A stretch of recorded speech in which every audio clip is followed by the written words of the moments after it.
Is President Trump going to seek a third term? The Brain Trust at The View sees monarchy just around the corner. You know who told us he was going to be a dictator on day one, and damn if he isn't a dictator. He got back into office, and his former chief strategist, Steve Bannon, just added more fuel to the fire. Take a look. Well, he's going to get a third term. So Trump 28, Trump is going to be president in 28, and people just ought to get accommodated with that. So what about the 22nd Amendment? There's many different alternatives. At the appropriate time, we'll lay out what the plan is. But there's a plan, and President Trump will be the president in 28. I actually have come to the conclusion that he is most definitely going to try to remain in power, because remember that East Wing, it's going to take a long time to build that. He is hooking up the White House because he doesn't plan on leaving it. That's it. Here's the proof that Trump is going to stay in the White House after his term ends. He is building stuff on the White House. He's rebuilding the East Wing. Now, just a little historical note. Theodore Roosevelt was the first president to build in the eastern part. It was the East Terrace of the White House in 1902. Theodore Roosevelt, he did leave office after his term. So that wouldn't have been proof for him. But President Franklin Roosevelt knocked down that terrace to build the East Wing of the White House in 1942. In fairness, Franklin Roosevelt, who's, I will remind you, the most prominent Democrat president probably in American history, he did stick around longer than 2 terms. He was the American monarch, not a Republican. He was a Democrat. They had to pass the 22nd Amendment to stop that from happening again. Then, we fast forward a little bit. Rosalind Carter, that would be the First Lady of Jimmy Carter. She opened the East Wing as the First Lady's office in the 1970s. Jimmy Carter happily left after only 1 term. Other additions and changes to the White House structure have occurred under President James Monroe, Andrew Jackson, William Howard Taft, Woodrow Wilson, Harry Truman, Richard Nixon. Richard Nixon added a bowling alley. None of those men remained in the White House after their terms, and disappointed, though I am to say it, despite the hysterical ravings of the ladies on The View, I am afraid that President Trump will also leave office at the end of his term, as he already did 4 years ago. I'm Michael Knowles. This is The Michael Knowles Show.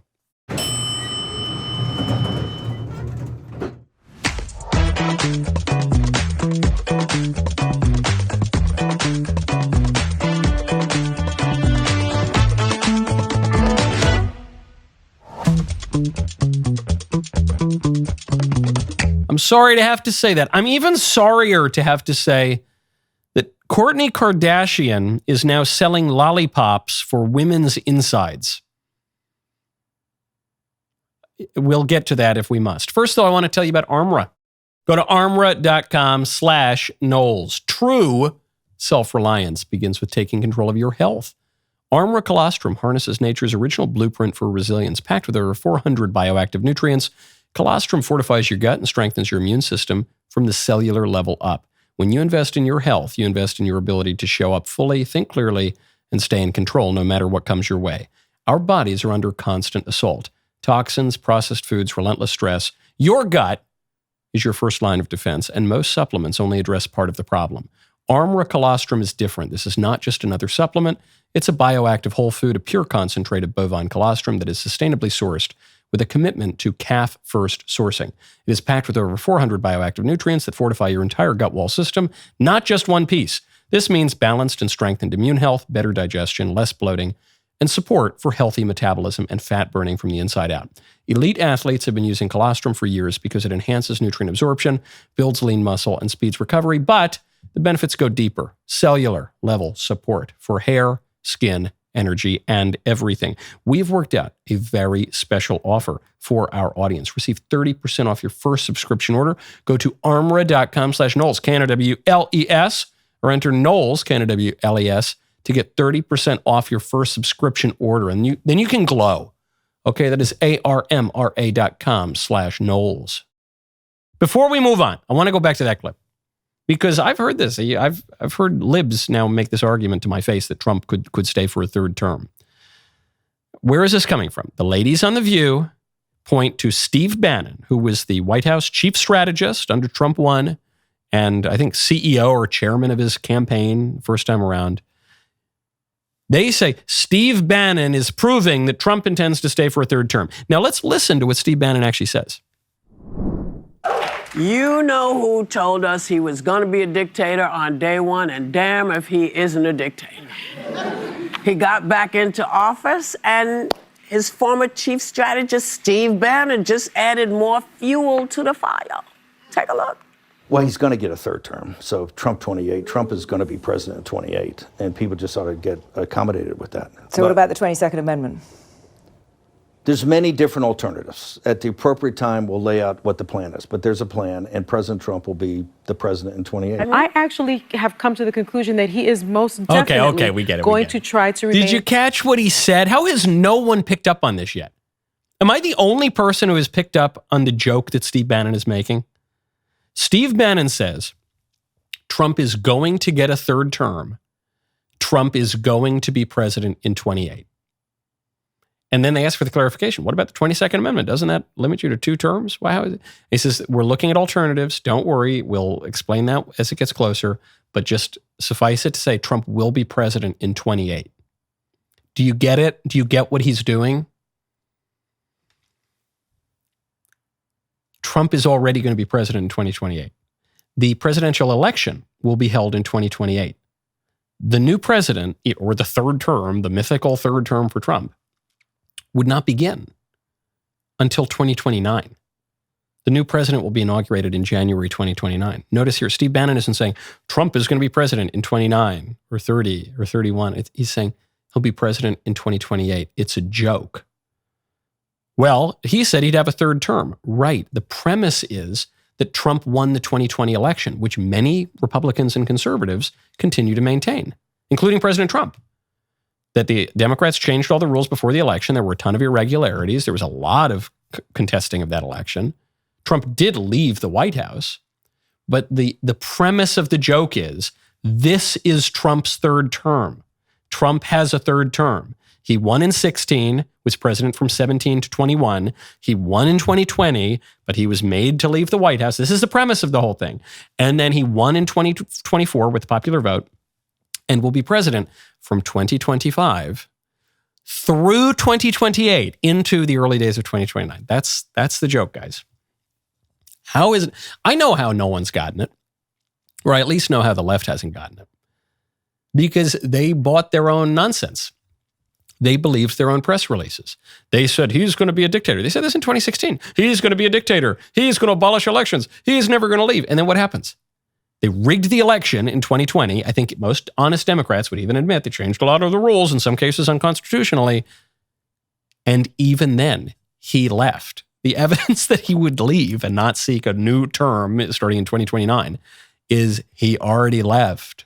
Well, and he has not seriously expressed interest in staying on again after 2028. It's a joke. And the right, I don't know, maybe we're just not paying enough attention to it, or I don't know, some of us, wouldn't mind Caesar Augustus, Donaldus Magnus I, but it's not going to happen. Steve Bannon is a very intelligent guy. He's choosing his words very carefully here. He's clearly having fun with the interviewer. Oh yeah, we'll talk about the 22nd Amendment. There are alternatives. Yeah, the alternative is, according to the premise of the joke, he won the 2020 election, but was not allowed to serve out that term, and he got his real true third term in 2024 and will be president in 2028. God, people need to pay attention to language. If you want a really good book on language, there's one called Speechless, Controlling Words, Controlling Minds, available wherever fine books are sold. Thank you. Here's some more evidence that Trump doesn't plan to seek a third, or I guess fourth by that premise, term. He was asked about this on Air Force One, and he endorsed a different ticket.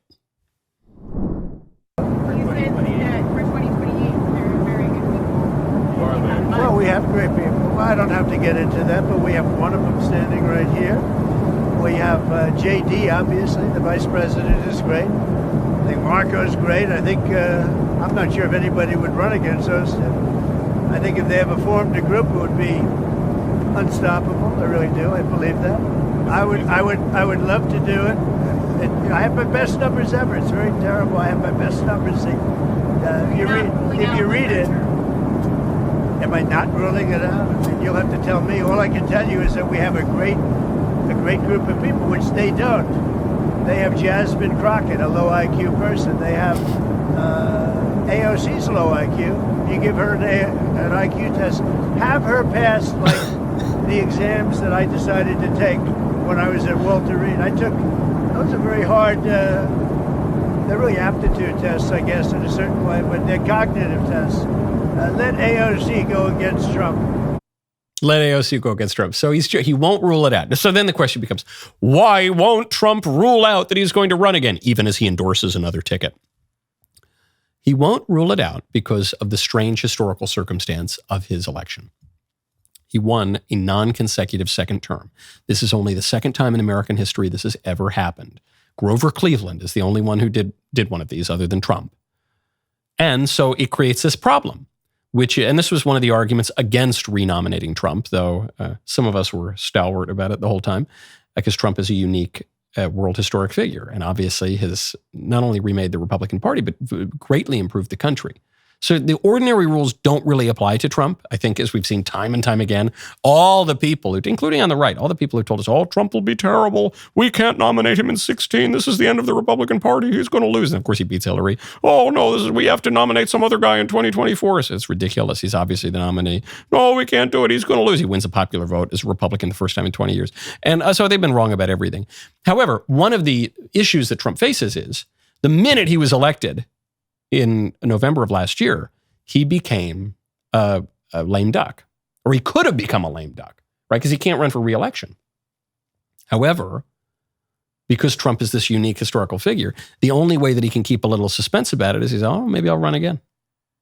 Oh, what happened? And then all these little, chattering hens, they like run around like headless chickens. So, oh no, Trump's going to run again. Cluck, cluck, cluck. Oh no, he's going to be a Caesar. Cluck, cluck, cluck, cluck. And then they just dance to his tune. The No Kings protest. Oh no, he's going to run again. So he keeps a lot of juice, which is how he's managed to stay on the right side of virtually every 80-20 issue. The Democrats are in worse shape. Being out of power, looking ahead to a midterm election in the worst shape I've ever seen them in my life. But then he managed to get in there in the same way. He says, but I think it should be Vance Rubio. This is very powerful because not only is he looking ahead to a potential, new Republican ticket, as would ordinarily be the case when a Republican serves 2 terms and then tries to pass the baton. He is, in a way, trying to run the next election as an incumbent. It's just that he won't be on the ticket. What he's clearly trying to set the stage for is to avoid a primary so that the Republicans will run virtually as incumbents. And the way to do that is to take the 2 top guys, obviously the 2 top contenders, J.D. Vance and Marco Rubio, and say, hey, don't run against each other, run as a ticket. And there's been scuttlebutt about that going around. I don't have any particularly inside info. But there has been scuttlebutt about that. It would be weird for Rubio to run as top of the ticket when you've got J.D. Vance, very popular, very effective vice president, already waiting in the wings. But Rubio's done a phenomenal job. The one weakness for J.D. Vance heading into the White House when he was an Ohio senator is that he didn't really have foreign policy experience. Now, he's picked up some of that, obviously, as vice president. But if you get the guy who's the foreign policy guy, very successful Secretary of State, and you say he's going to be bottom of the ticket, they're going to run as a unity ticket, effectively as an incumbent, that's very, very strong. It'll be very hard to beat. Though Democrats have some options. We'll get to one of the top options now. Trump mentioned her. First, I want to tell you about Christian Care Ministry. Go to Medishare.com/Michael. There's no way around it. When it comes to healthcare, people are frustrated with how much it costs and how to pay for it. The usual ways we've been doing this have only gotten more expensive, more complicated, and aggravating. That is why Medishare is such a welcome relief. It's called healthcare sharing. It's different and it works. More than 1 million Americans are now doing this, and Medishare has been a great option for more than 30 years. So really, you could save thousands of dollars a year on your health care and be happy. Imagine that. If you've heard about it and you want to know more, there are 2 easy options. One, you go to Medishare.com/Michael, Michael, or you just grab your phone and you send a text. You will get the info that can really help you and your family out. You text the word Michael. Once again, I will spell it for you. That is Michael to 70246 to get the facts.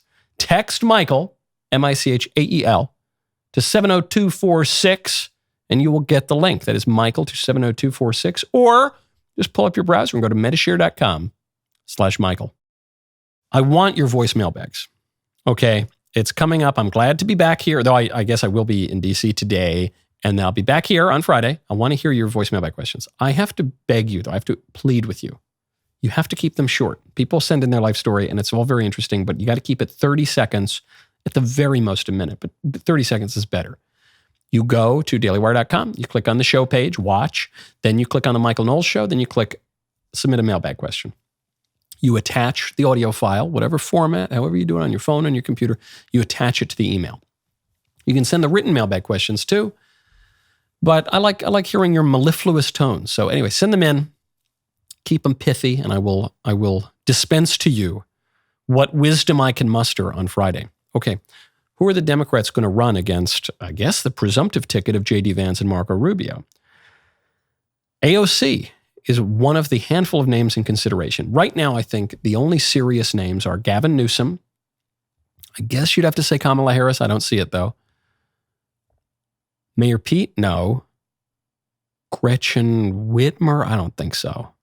J.B. Pritzker? He's got money, but that's all he's got. That's not going to happen, I don't think. Who do you, at a certain point, I know it seems like a punchline, one of the top contenders right now is AOC. And she has very strong political skills. She might just go after Schumer, try to take his seat in the Senate from New York. But I think she's got higher ambitions. And given the absolute dearth of any serious candidates on the left, she could make a very serious presidential candidate. However, there's a big but here, because AOC is campaigning for Mamdani right now in New York. Mamdani, who is the Muslim communist, who's probably going to be the next mayor of New York. She's obviously one of, if not the leading voice on the left flank of the Democrat Party. Very strange showing in recent days at a rally for Mamdani. Jews escaping Holocaust, Black Americans fleeing slavery and Jim Crow, Latinos seeking a better life, Native people standing for themselves, Asian Americans coming together in Queens, in Brooklyn, in the Bronx, in Manhattan, in Staten Island, in this country. Bah! Bah! Mamdani! Bah! So she's just verbally ejaculating all of these random ethnic groups and historical events, but she's not controlled. So she's calling attention to, first of all, the people behind her all look foreign. And that's the strategy. The strategy is to go back to what had been working in the Obama era of Democrat politics. And even a little earlier, 2004, Democrats were talking about this kind of thing. The ascendant, what was it, the coalition of the ascendant or something like that. I mean, you had very serious liberal political scientists saying the way the Democrats are going to get a permanent electoral majority is they're just going to assemble all of the supposedly oppressed minority groups. And they're going to rely heavily on foreign-born people, and that's what's going to elevate them to a permanent electoral majority. Basically saying they rigged the migration system to get rid of Republicans and Americans whose families have been here for a long time. They're not going to have any say really in the politics anymore.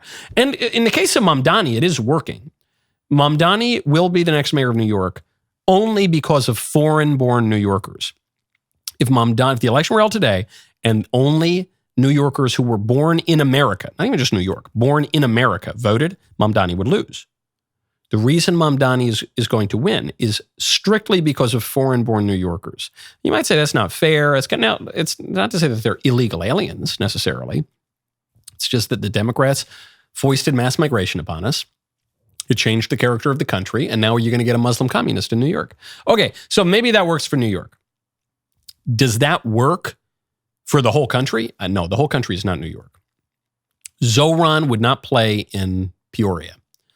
And there's been a big push against mass migration. That was a big issue in the 2024 election. But I just want to zoom in on AOC for a second, because I've been very laudatory of AOC's political skills. She's nuts, but I think she's generally a pretty talented politician. That was a bad showing. And now I was saying previously that AOC is the most likely Democrat nominee. I would like to condition that. I want to hedge my bet a little bit here, because if AOC keeps that up, if she can't control herself, she is going to be the Howard Dean 2004, was it 04 or 08? No, it was 04, of the Democrats. You remember, for some of you were so young. Some of you were but a glint in your father's eye in 2004. In 2004, Howard Dean was leading the left-wing flank of the Democrat Party, and he lost one of the primaries, but he was still doing okay. And he said, we're going to fight on in the campaign. One speech completely ended his run. Not only are we going to New Hampshire, Tom Harkin, we're going to South Carolina and Oklahoma and Arizona and North Dakota and New Mexico. And we're going to California and Texas and New York. And we're going to South Dakota and Oregon and Washington and Michigan. And then we're going to Washington, D.C. to take back the White House. Ah! That's, I'm seeing history repeat itself. Deja vu all over again with AOC. The problem there was not to say, oh, we lost this primary, but we're going to win the next ones, and then we're going to go to the White House. It was to show the total lack of control, self-control. That's what AOC is showing. One of AOC's great strengths in politics is that she's been able to outmaneuver her enemies, and she's been able to grow and control herself. And that's what's made her a force. If she doesn't have that, if she's just going to go out on the trail and say, bah, just start citing random historical events, random minority groups, it's not going to work. It's not going to work. And then it's going to be Newsom. So remains to be seen. But right now she's set up to be Howard Dean. Now, back to Mamdani. I mentioned he is a Muslim communist. And people have really focused on the Muslim part. We talked about that a little bit yesterday on the show. He's palling around with unindicted co-conspirators of the World Trade Center bombing. And he's talking about how Muslims just want to be New Yorkers like everybody else, you know? I mean, some of them want to blow up the World Trade Center, and some of them are actually Mamdani's friends, and they smiled together in photos recently. But, you know, the rest of them, they just want to be New Yorkers. And the real victims of 9/11, of course, were not the 3,000 people who were killed by a Muslim terrorist. No, it was the Muslims. It was those who faced Islamophobia, imagined Islamophobia. Maybe we'll have time to get to that too. Instead, though, I said, I think Mamdani is really just rote leftism, and all the Islam stuff is really just part of the anti-colonial attack on the West. But you'd hear it from a white Presbyterian liberal just as much as you'd hear it from a Muslim like Mamdani. Well, I think I have been vindicated yet again in this clip going viral of Mamdani out on the campaign trail going all in on transgenderism. And one of the things that we've said, beyond saying that we're going to make this a sanctuary city for LGBTQIA plus workers, beyond saying that we're going to establish an office of LGBTQIA plus affairs, is also that we're going to provide $65 million in funding for gender-affirming care, the same amount of funding that the federal government threatened to pull out from local providers for that kind of work. And in this moment especially, if we want to fight the Trump administration, we have to do so by fully funding our own services, taxing the wealthiest New Yorkers and corporations here. $65 million to trans the kids and the adults, I guess, too, but also the kids. That Mamdani is all in on that. I pointed this out when people said, oh, you know, he's basically a Wahhabi. I said, what are you talking about? He tweets about queer liberation. It's where they said, no, you don't know how dangerous he is. He's a Muslim. I said, in some ways, it'd be better if he were a serious Muslim. At least those guys, at least they're grounded. They believe in God. They have some sense of theology and metaphysics. But, you know, the libs, they're chopping up little kids. Again, you know, I'm not advocating for an Islamist to take over New York, surely, but this is frankly even, I think, less politically salient. Americans rejected wokeness broadly through the emblem of wokeness, which is the transgender issue. They rejected that resoundingly in November. That was the issue. That was the cultural issue that Republicans pounded them on because it was indefensible. And Zoran's doubling down on it. They're all in on trans. This will help him in New York, probably. This might help him with the base. This is very bad for Democrats in general. Very bad. And as we're looking around the field, and all you got it's AOC, who's all in on Mamdani and screeching and wah, all in on the woke ID politics. Mamdani, all in on queer liberation and transing the kids. You got Gavin Newsom, who doesn't know what he is. He wants to be a Clinton Democrat one day. You know, he wants to be kind of moderate and friends with Charlie Kirk and Steve Bannon. Then the next day he's threatening people and all the way on the left. Then one day he's black. Remember that? He said, I was grew up a poor black child. And so he doesn't know what he is. The Dems are doubling down on this. They learned nothing from November. If Trump were to run for another term, he might get it. He probably would get it. Right now, though, I don't care what the poll numbers say. You look at Rubio at the VP level and Vance as the presidential candidate versus these people, would not work. Would not work. The Republicans could run on the exact same issues. They'd win again. Now, speaking of mayors, the mayor of Chicago has made an audacious and strange claim. He says there are no illegal aliens in Chicago. Is this because ICE has just done too good a job? No, it's a little weirder than that. We'll get to that one second. First, though, I want to clear the air. When you want to clear the air in your home, you got to check out Rabbit Air. Go to rabbitair.com. Okay, I got two things to set you up for here. All right, first of all, if you are a cigar enthusiast, as I am, obviously I have my Mayflower cigars right here on the set, you need this yesterday. You need the Rabbit Air A3 air purifier, the award-winning A3 air purifier yesterday. But even if you've never had a cigar in your life and never intend to, even if you just want your home to have nice, clean, beautiful air in it, the Rabbit Air A3 purifier has a 6-stage filtration and advanced deodorization to tackle everything, air pollutants, odors, the aforementioned cigar smoke. It's got dual hive activated carbon filter, boosts efficiency by 26%.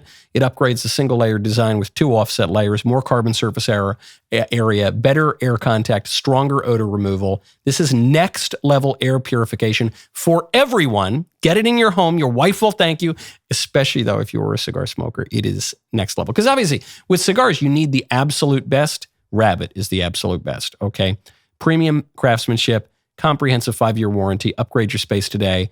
I have 2 of these things in my house, all right? One of them is a special Mayflower one. They're just phenomenal. And if you know, you know. When you go to the cigar lounge, you got the nice units, and it's a Rabbit Air A3. Go to rabbitair.com or call them 24/7 to speak to a Rabbit Air consultant. Brandon Johnson, mayor of Chicago, he says that they do not have illegal aliens in Chicago. So it's come to our attention through our cultural sources, Mr. Mayor, that you're supposed to have filed a report on spending on illegal aliens in Chicago with the White House by now. What's happening with that, or what has happened with that? We don't have illegal aliens. I don't know if that's from some sort of sci-fi message that you wish have had. Well, listen, the legal term for my people were slaves. You want me to use that term too? So look, let's just get the language right. We're talking about undocumented individuals that are human beings. The last thing that I'm going to do is accept the type of racist, nasty language to describe human beings. And so as far as our spending on Chicagoans, I've put forth a $16.7 billion balanced budget that ensures that we're investing in education, transportation, housing, youth employment, environmental justice, as well as ensuring that we have safe communities. And we are going to challenge the ultra wealthy to pay their fair share. He's more than happy to look at that budget. Let me just, excuse me, let me just say something here. It is very important that people in Illinois and across the country understand the immigration system is a civil system. Undocumented presence in the United States is not a criminal offense. Yes, it is sometimes. Thank you for the clarification on language. Yeah, okay. Anyway, good clarification on language. Let's get to the point that the mayor makes. He says, there are no illegal aliens here. What, is that something from a sci-fi movie from outer space? No, it's just a legal term that is clear and precise since time immemorial, not a pejorative necessarily, it's just a legal term. Well, we're not going to use that kind of term. My people were called slaves. You want to call us slaves? Well, yeah, I guess when we had slaves, you probably should call them slaves, right? When we had slavery in America, we probably should call the slaves slaves, because if you call them free, you would be lying and confusing people. But then the slaves were freed in the 13th Amendment, and then you wouldn't call them slaves anymore because slavery was abolished. So when there was slavery, you should call people slaves. When they were free, you should call them free. You shouldn't call free people slaves or enslaved people free. What about illegal alien? You want to call them what? Undocumented people. That's not clear language. When I was working as a kid, if I didn't have working papers under the age of 18, I would be an undocumented person, or I wouldn't have the documents for my job. Plenty of people work that way. I actually did get working papers when I started working at 13, 14. So it was no problem. That would be if I lose my passport. If I'm traveling, I lose my passport, I would be an undocumented person. I wouldn't be an illegal alien. ICE would not come after me. Sometimes they use this term undocumented American. Not only is that imprecise language, it's a lie. Because the one thing these people are not is Americans. So the term illegal alien, if you think it's a pejorative, you only think that because it describes a bad thing. It's bad to break into. Illegal means not legal, right? Not here illegally, not lawful. And alien means foreigner. That's all it means. So when we talk about extraterrestrial aliens, we're talking about foreigners from outside of the earth. That's ET. And an alien, a resident alien, that's another legal term. It's all in legal court documents, legal documents since time immemorial. Both parties agreed on it. There's nothing necessarily offensive about it. The reason you think it's offensive is because it describes a bad thing. And the reason the left has to change the language is because they want to hide the bad thing.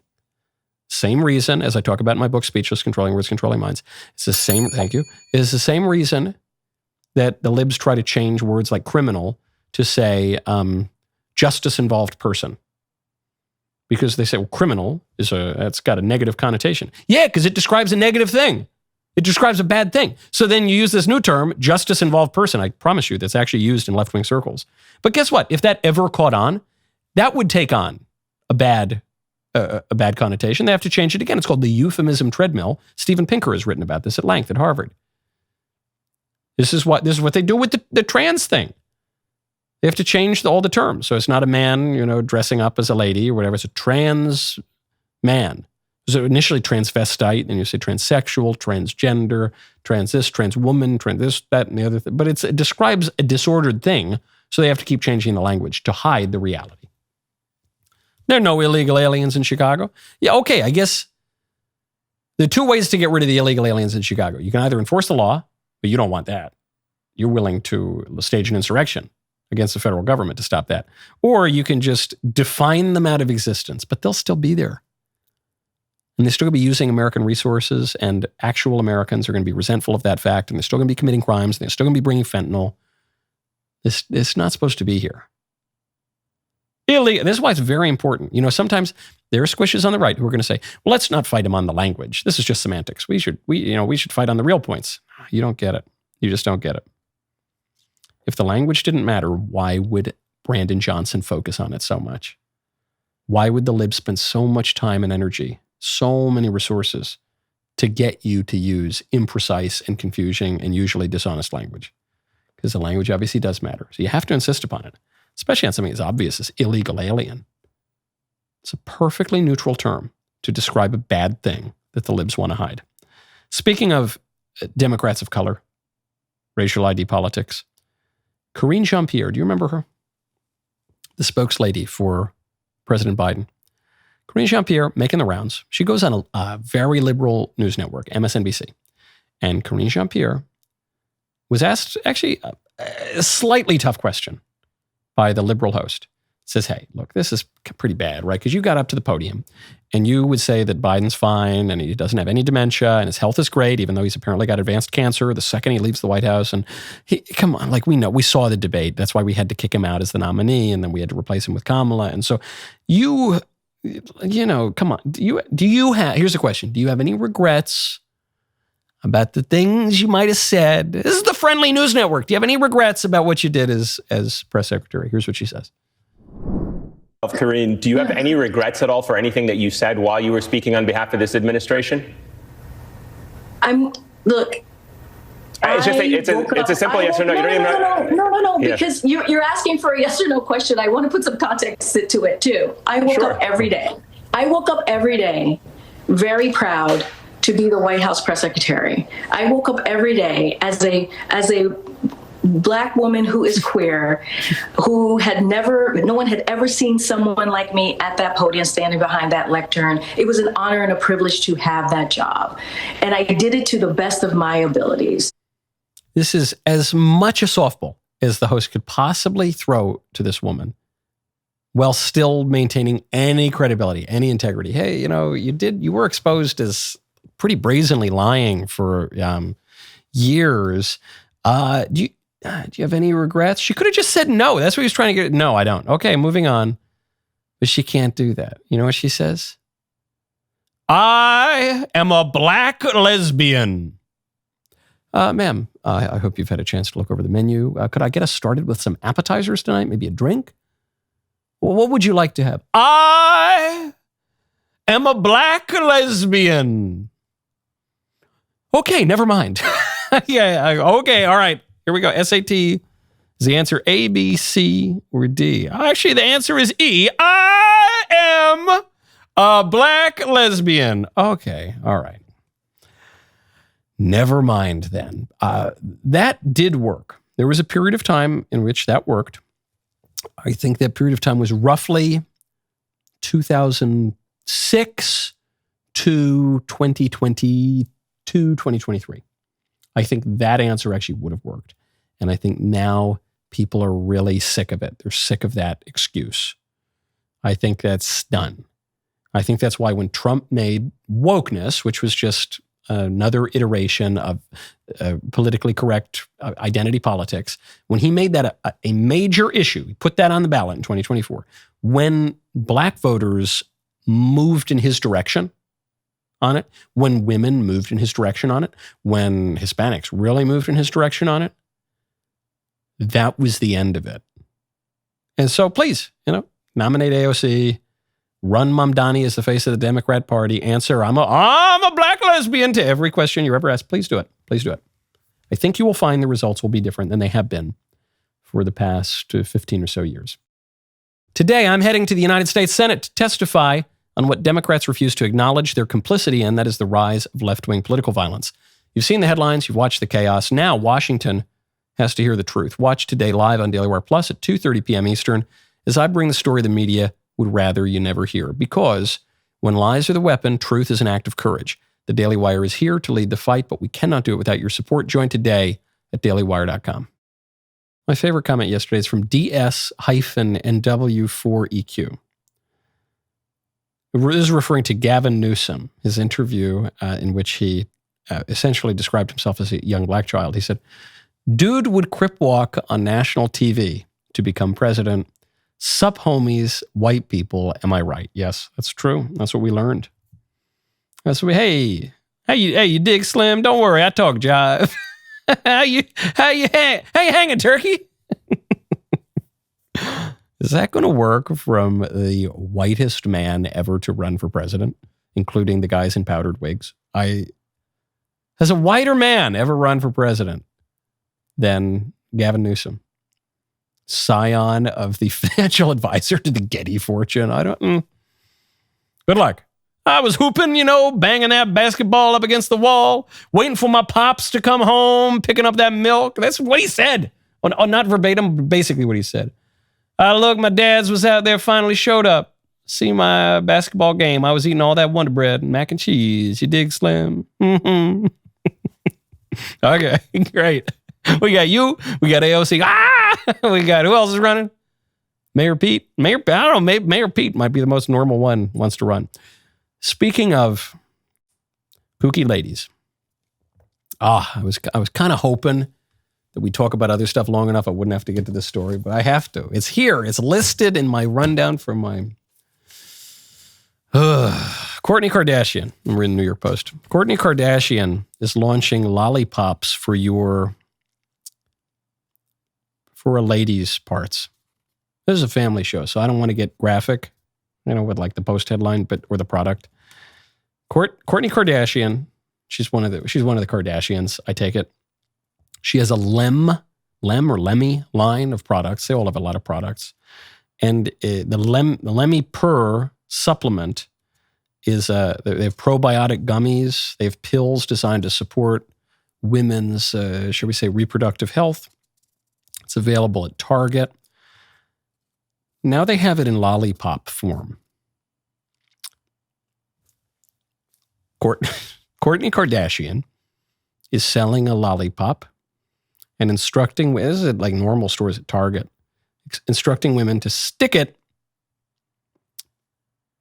in places you usually wouldn't put a lollipop. Let's just leave it at that. Let's just leave the description at that because this is a family show and I would like to keep my breakfast down. Why mention this at all? Because the Kardashians, as one of the emblems of American liberalism, remind us that these are the people who, for decades, have said they are the party of science. The party of science. is instructing you to take a lollipop. I said we were done with the descriptions, and we're done with it, but that's what they're instructing you to do, the Party of Science.